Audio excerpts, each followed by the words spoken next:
Alors, on va encore s'incliner courtement dans la prière. Seigneur éternel, merci de cette belle journée que tu nous donnes à la fois à l'extérieur, mais aussi dans nos cœurs. Seigneur, merci du bonheur de t'appartenir, hein, du bonheur d'avoir la vie éternelle, hein, et de pouvoir être ensemble et te chanter, te louer, et te dire, Seigneur, que nous t'aimons et que nous sommes pleins de reconnaissance parce que notre Seigneur vit.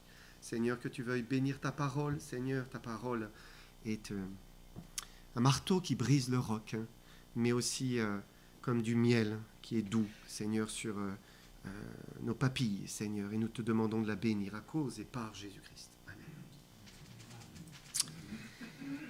Donc c'est une période de l'année qui renferme quand même pas mal d'espérance, je trouve, hein, parce que c'est le printemps qui commence, hein, les arbres sont en fleurs, les oiseaux chantent de tous côtés, la durée du jour s'allonge, et ça, qu'est-ce qu'on apprécie, hein.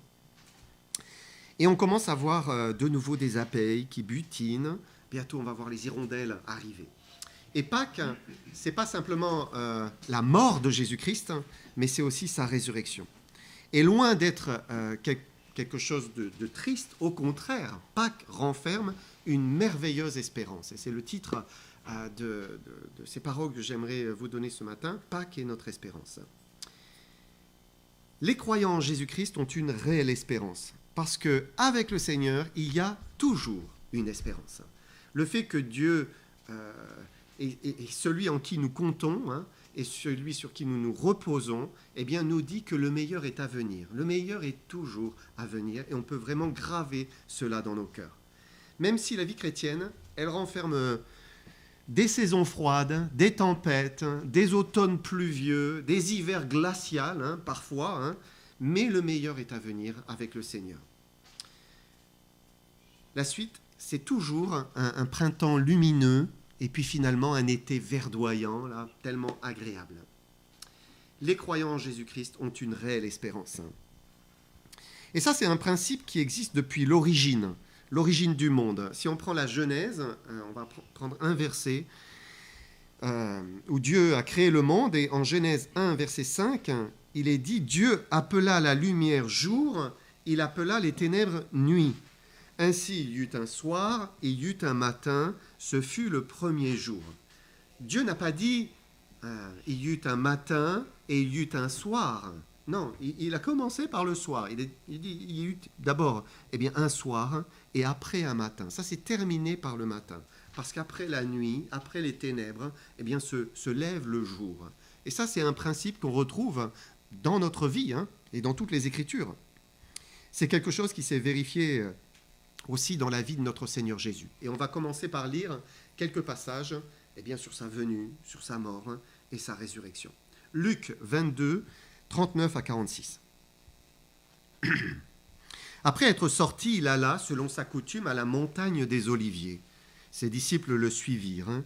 Lorsqu'il fut arrivé dans ce lieu, il leur dit « Priez, afin que vous ne tombiez pas en tentation. » Puis il s'éloigna d'eux à la distance d'environ un jet de pierre, hein, et s'étant mis à genoux, il pria, disant « Père, si tu voulais éloigner de moi cette coupe, toutefois, que ma volonté ne se fasse pas, mais la tienne. » Alors un ange lui apparut du ciel pour le fortifier. Étant en agonie, il priait plus instamment, et sa sueur devint comme des grumeaux de sang qui tombaient à terre. Après avoir prié, il se leva, vint vers les disciples, qu'il trouva endormis de tristesse. Et il leur dit, « Pourquoi dormez-vous ? Levez-vous et priez, afin que vous ne tombiez pas en tentation. » Les mots qui frappent dans ce récit, c'est agonie, sueur, grumeaux de sang. Et là, on voit vraiment toute l'horreur par laquelle Jésus est passé, déjà en se préparant dans le jardin de Gethsémanée. Il a prié de toute son âme, de tout son corps, il a supplié, il y a eu un combat, une lutte. Hein. Jésus savait ce qu'il attendait, il connaissait la perspective douloureuse, difficile qui était devant lui, c'était la mort. Il y avait la mort devant lui, mort physique, mais aussi mort dans le sens de séparation, puisqu'il allait être séparé de son Père, il allait y avoir une coupure. Hein. Il était passé du royaume de lumière, et il était descendu, maintenant il allait droit vers les ténèbres. Alors il a lutté jusqu'à dire « Non pas ma volonté, mais la tienne ». Mais pour connaître la résurrection, eh bien, il fallait qu'il passe par la mort. Et si c'est dur aussi pour nous, hein, parfois on passe par des Gethsémané, vraiment. Hein. Si c'est pas forcément une croix, la volonté de Dieu nous mènera toujours dans des épreuves qui sont difficiles. Le psalmiste a dit, il a appelé ça les vallées de l'ombre de la mort. Et parfois, eh bien, on est obligé, on passe par des vallées, on se dit, mais c'est vraiment la vallée de l'ombre de la mort. On se sent perdu. On essaie de comprendre ce qui nous arrive, on ne comprend pas. On se sent seul, abandonné parfois. Et Dieu peut sembler lointain. Je dis sembler parce qu'il n'est jamais très loin. Il est toujours présent, hein. Il est toujours là. Et c'est à ce moment-là qu'il faut savoir dire comme Jésus, non pas ma volonté, mais la tienne. Et c'est pas évident. Pour les disciples, ce n'était pas non plus un moment de joie à Gethsémané. Notre texte dit qu'ils étaient endormis de tristesse. Une tristesse profonde. Probablement, ils ne comprenaient évidemment pas tout ce qu'ils étaient en train de vivre, hein, mais quand même suffisamment pour ressentir que quelque chose se préparait et avoir l'âme abattue. Ils étaient dans la peine. Ensuite, Jésus est dénoncé par Judas, arrêté par les soldats, et puis les ténèbres commencent à s'épaissir davantage. Et on retrouve Jésus comme le jouet des soldats romains, Luc 22, 63 à 65. Les hommes qui tenaient Jésus se moquaient de lui, ils le frappaient, ils lui voilèrent le visage, ils l'interrogeaient en disant « Devine qui t'a frappé ?» Et ils proféraient contre lui beaucoup d'autres injures. Donc c'est des moqueries, des injures, des crachats, des coups, c'était carrément des coups de poing, ce n'était pas juste des petites gifles, hein. Il le frappait, hein, il le battait, hein. Et il était vraiment dans le creuset de l'épreuve, humilié par sa propre créature. Il a fait chacun de ces hommes qui étaient là et qui étaient en train de l'écraser, hein, et le passer pour rien.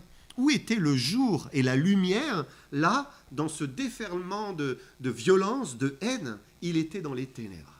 Dans les ténèbres. Ensuite, il va être transporté comme un pantin de responsable en responsable. Il va être questionné, raillé. Et puis, il va entendre la foule. Quelques jours auparavant, il a entendu la foule disant « Hosanna !»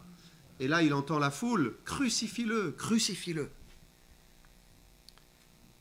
Luc 23, 33 à 38.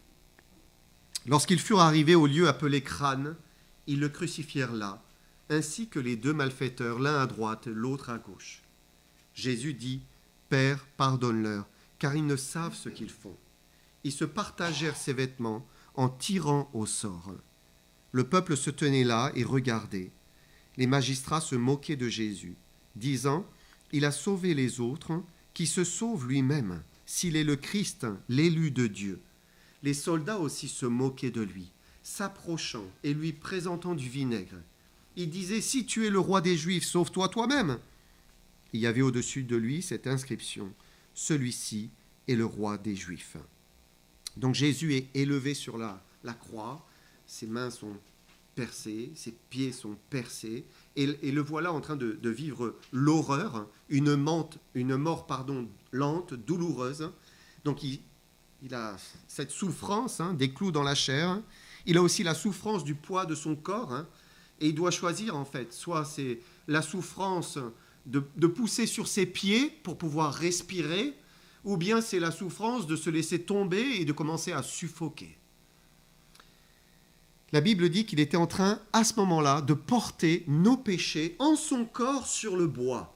Il était en train de porter chacun de nos péchés ce jour-là. Et il a vécu la souffrance du poids de la culpabilité. Il était coupable pour nous alors qu'il était un innocent. Luc 23, 44 à 47. Il était déjà environ la 6e heure. Il y eut des ténèbres sur toute la terre jusqu'à la 9e heure. Le soleil s'obscurcit et le voile du temple se déchira par le milieu. Jésus s'écria d'une voix forte, « Père, je remets mon esprit entre tes mains. » Et disant ces paroles, il expira.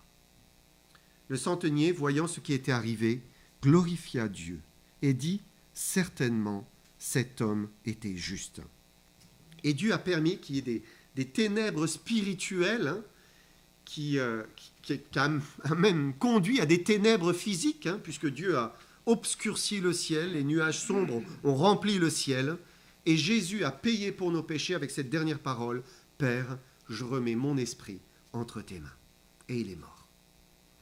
Et il est venu pour cette heure-là, pour mourir pour nos péchés. On peut imaginer la tristesse des disciples, hein. Jésus qui était leur maître, leur rabbin, leur seigneur, leur frère, leur ami même. Il le dit, vous êtes mes amis. Et il est mort. Si l'histoire de Jésus était l'histoire d'un simple homme, eh bien l'histoire s'arrêtait là. Voilà, c'était fini. Parce que la mort, c'est la fin de tout homme, hein. Et nous allons tous mourir, nous le savons, hein. Et la mort pour l'homme, sans Dieu, il n'y a pas d'espérance en fait, hein. Voilà, c'est fini. D'ailleurs, il le dit, oh, c'est fini, il n'y a plus rien. Mais pour Jésus, le Fils de Dieu, il y eut un soir et il y eut un matin. C'est ce que Dieu prévoit toujours dans ses œuvres à lui. Quand c'est ses œuvres, il y a un soir et il y a un matin. Et on va lire le matin. Luc 24, 1 à 12. Le premier jour de la semaine, elles se rendirent au sépulcre de grand matin, portant les aromates qu'elles avaient préparés. Elles trouvèrent que la pierre avait été roulée de devant le sépulcre, et, étant entrées, elles ne trouvèrent pas le corps du Seigneur Jésus. Comme elles ne savaient que penser de cela, voici 2 hommes leur apparurent en habits resplendissants. Saisies de frayeur, elles baissèrent le visage contre terre, mais ils leur dirent « Pourquoi cherchez-vous parmi les morts celui qui est vivant ? Il n'est point ici, mais il est ressuscité.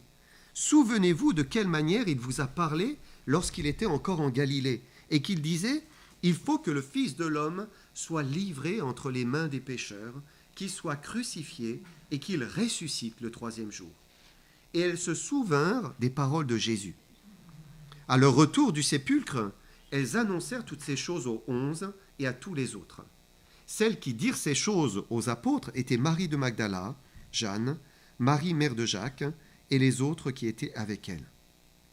Ils prirent ces discours pour des rêveries, et ne crurent pas ces femmes. Mais Pierre se leva et courut au sépulcre. S'étant baissé, il ne vit que les linges qui étaient à terre. Puis, il s'en alla chez lui dans l'étonnement de ce qui était arrivé. Voilà, Jésus est ressuscité. Les anges ont dit aux femmes, « Pourquoi cherchez-vous parmi les morts celui qui est vivant ?» Et Jésus est passé par la vallée de l'ombre de la mort et il en est ressorti vivant. Il a triomphé de la mort. Tout à l'heure, le verset était affiché, 1 Corinthiens 15, 55. « Ô mort, où est ta victoire ? Ô mort, où est ton aiguillon ?» Dieu a vaincu la mort. Jésus-Christ a vaincu la mort et il a ouvert la voie. Et c'est à cela qu'il nous appelle tous. Hein. Il nous appelle à la vie. Il veut qu'on vive une vie sans fin, qui ne s'arrête pas. Le monde rêve de l'immortalité. Hein, on est en train d'essayer d'être le plus vieux possible, en fait, hein, parce qu'on veut vivre. Et pour vivre, eh bien, on veut repousser la mort le plus loin possible. En fait, c'est tout ce que l'homme arrive à faire tant bien que mal. C'est réussir à repousser un peu, de quelques années, un petit peu. On entend les scientifiques qui cherchent des solutions efficaces pour lutter, évidemment, contre le cancer. Hein. Alors, je vous cite plein de pistes. Hein. Anticorps conjugués, immunothérapie personnalisée, radiothérapie flash, thérapie ciblée, nanoparticules injectées au sein de la tumeur. Voilà. On cherche à repousser la mort le plus loin possible, parce qu'elle fait peur, hein, cette mort. Et on le comprend. Hein. Mais en fait, on veut s'accrocher à une vie empreinte de péché. Cette vie, elle est pécheresse, elle est coupable. Et ça, ce n'est pas le plan divin. Dieu n'a pas prévu cela. Dieu veut plutôt nous faire traverser la mort et en triomphant définitivement par la résurrection. Ça, c'est l'espérance chrétienne. La résurrection, c'est le cœur de l'espérance chrétienne. La résurrection, elle signifie que l'impossible est possible avec Dieu. Dieu peut rendre la vie à ce qui est mort, même mort depuis des siècles, depuis des millénaires, même redevenu poussière. Dieu peut rendre la vie. La résurrection, ça signifie que rien ne peut arrêter la vie qui peut triompher de la mort. Il y a un désert sur Terre qui figure parmi les plus secs. À certains endroits dans ce désert, c'est 5% d'humidité. 5%, imaginez ça. C'est rien. Le taux d'ensoleillement est exceptionnel. Ce n'est pas un désert qui est particulièrement chaud, mais extrêmement sec. Il ne pleut à certains endroits que 0,8 mm, même pas 1 mm de pluie. Et on a établi qu'à certains endroits, le désert n'a pas connu la pluie depuis 400 ans. Imaginez ça. En fait, c'est le désert d'Atacama au Chili, donc entre la cordillère des Andes et le Pacifique. Mais là, dans cet endroit où il n'y a que très peu de vie, où c'est la mort, c'est la sécheresse, Dieu peut redonner la vie. Il envoie une pluie bienfaisante et il transforme ce désert en jardin magnifique. Et j'aimerais juste vous montrer 2 photos. Première, regardez ces petites fleurs magnifiques. Et en fait, c'est un tapis. Tu veux mettre la deuxième ? C'est vraiment la vie. Alors que c'était sec, c'était de la poussière, c'était rien, c'était la mort. Et Dieu redonne la vie ou donne la vie. Le sol se tapisse de fleurs. Et la mort, pour nous, enfants de Dieu, elle ne tue pas l'espérance. C'est quand même merveilleux, ça. La mort ne tue pas l'espérance. Au contraire, la mort est une porte d'espérance. C'est ça qui est incroyable, parce qu'elle mène à la vie, à la vraie vie, la vie éternelle. Une vie qui est libérée du péché et de tout ce qui cause la mort. Jésus est né homme, mais quand il est passé par la vallée de l'ombre de la mort, il en est ressorti plein de vie, avec un corps glorifié. Le monde craint la mort, mais pour nous, elle est une source d'espérance. C'est vraiment l'espérance chrétienne. La nuit qui est permise par Dieu, eh bien, elle donne toujours naissance à un matin quand on est enfant de Dieu. Il y a toujours un matin pour nous. Il faut qu'on garde ça dans nos cœurs. Alors c'est vrai, on passe par des vallées, parfois c'est sombre, c'est terrible, mais ça se terminera par la lumière du jour. C'est obligatoire, ça se terminera par le jour. Ça veut dire quoi ? Qu'on ne devrait jamais laisser la désespérance nous gagner. Il ne faut pas la laisser nous ronger, parce qu'il y a toujours de l'espérance avec le Seigneur. Le psalmiste l'a bien exprimé, psaume 34, verset 20. Il a dit, le malheur atteint souvent le juste, mais l'Éternel l'en délivre toujours. Ça, c'est vrai. Le juste, le croyant, il n'est pas épargné. Mais parce qu'il est injuste, parce qu'il est un croyant, parce qu'il a mis sa confiance en Jésus-Christ, alors il peut avoir l'assurance que Dieu l'en délivrera toujours. Et si c'est difficile aujourd'hui, eh bien, il ne faut pas avoir de doute que le jour va se lever. Il y a plein d'exemples dans la Bible de croyants qui sont passés par la vallée de l'ombre de la mort et qui en sont sortis. Peut-être vous avez des idées qui vous viennent, bien sûr, Job, Joseph, Anne. Mais j'aimerais prendre un exemple, c'est le prophète Jérémie. Donc Jérémie, tout jeune, reçoit un appel à devenir un prophète, un porte-parole de Dieu pour aller dénoncer le péché de Juda, d'une partie du peuple d'Israël. Et il est vraiment bien éprouvé. Il est pleinement dans la volonté de Dieu et pourtant, il va passer dans les ténèbres. On va le tourner en dérision, on va se moquer de lui. Ses proches même se mettent à comploter contre lui, à le trahir. Bien sûr, son message est refusé. Les chefs religieux ne veulent pas de son message de repentance.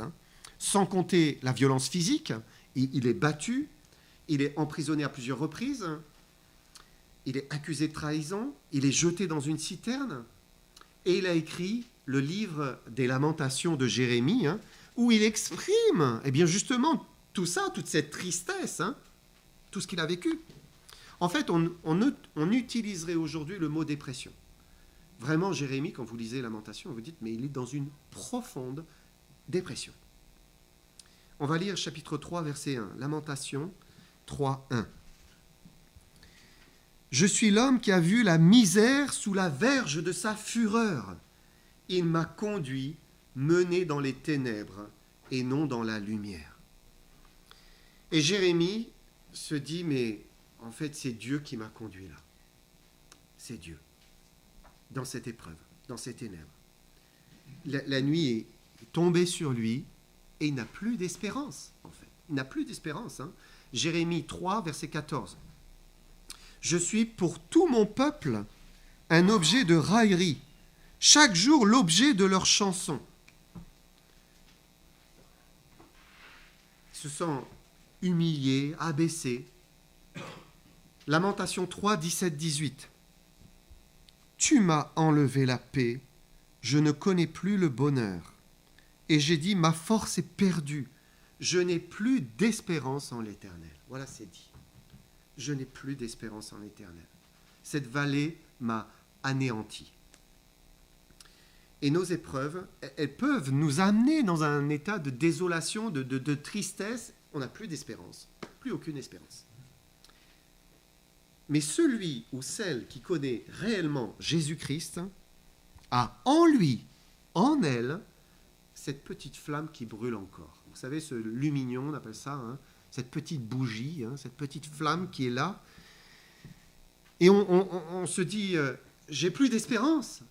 Et Dieu nous dit, non mon enfant, il y a encore une espérance. Il y a encore une espérance. Parce que Dieu préserve toujours cette petite flamme. Et il suffit qu'il souffle dessus, et elle se rallume. Et c'est ce qui va se passer pour Jérémie, puisqu'il va finalement dire, à la suite de tout cela, Lamentation 3, versets 21 et 23, à 23. Il va dire, « Voici ce que je veux repasser en mon cœur, ce qui me donnera de l'espérance. Les bontés de l'Éternel ne sont pas épuisées, ses compassions ne sont pas à leur terme. Elles se renouvellent chaque matin. Oh, que ta fidélité est grande. » Et en fait, poussé par l'Esprit, Jérémie va se souvenir qu'avec l'Éternel, il y a toujours un matin après le soir, après l'épreuve. Et les matinées de Dieu sont remplies de bonté et de compassion. Le soir arrivent les pleurs, dit le psalmiste, et le matin, l'allégresse. C'est l'opposé, l'allégresse, une joie profonde. Ce qui signifie que Dieu peut tout changer. Il peut toujours tout changer. Il peut nous faire sortir de la nuit de l'épreuve et nous combler de ses bontés et de ses compassions, en sorte qu'on retrouve la paix, la joie de vivre. Et le jour de Pâques, c'est un jour d'espérance. Ça nous montre qu'il y a toujours une espérance, puisque la mort a laissé place à la vie. Alors c'est vrai que certains chrétiens ne semblent pas avoir connu le matin de la délivrance de leur vivant. Si vous regardez les martyrs qui terminent leur vie sur le bûcher, où est leur délivrance, Ou bien plus près de nous, parfois certaines personnes qu'on connaît meurent d'une maladie. Mais où est leur espérance, on se dirait? Il n'a pas été délivré, il n'a pas été guéri. Jésus ne leur a pas évité la mort, mais la délivrance a été après la mort. Et ce que Dieu nous demande, ce n'est pas de fixer nous-mêmes les conditions de la délivrance ou le moment de la délivrance, mais il nous demande d'espérer en lui. D'espérer en lui. D'espérer sans cesse. D'ailleurs, il le répète dans les psaumes, espère en moi, espère en l'Éternel. Et il le répète plusieurs fois, espère en l'Éternel. Parce qu'il y a toujours une espérance dans le Seigneur. Il faut espérer en lui. Et je vous demande de faire comme Jérémie. J'aimerais qu'on relise ces versets qu'on vient de lire sur Lamentation. Voici ce que je veux repasser en mon cœur, ce qui me donnera de l'espérance. Les bontés de l'Éternel ne sont pas épuisées. Ses compassions ne sont pas à leur terme. Elles se renouvellent chaque matin. Oh, que ta fidélité est grande. Et il faut être convaincu que la bonté de Dieu, elle est grande et qu'il y a une issue à ce que nous vivons aujourd'hui.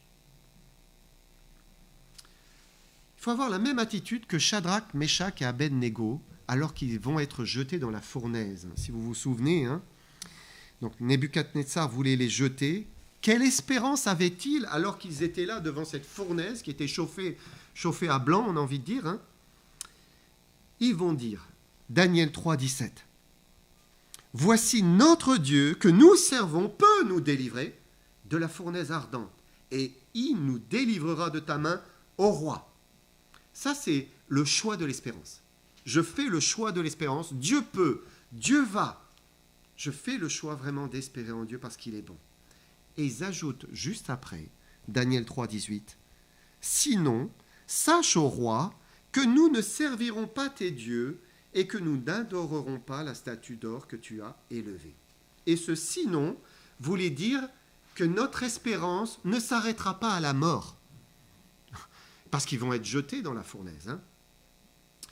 Mais même si nous sommes jetés dans la fournaise, ça ne change rien à notre espérance en lui, parce qu'il est notre Dieu, parce qu'il va prendre soin de nous, ici-bas ou dans l'au-delà. Et qu'est-ce qui s'est passé? Eh bien, ils vont être jetés. Ils vont vraiment être dans le feu. Mais Dieu sera avec eux. Jésus-Christ, l'ange de l'Éternel, sera avec eux. Et ils vont en ressortir indemnes. C'est quand même incroyable, hein?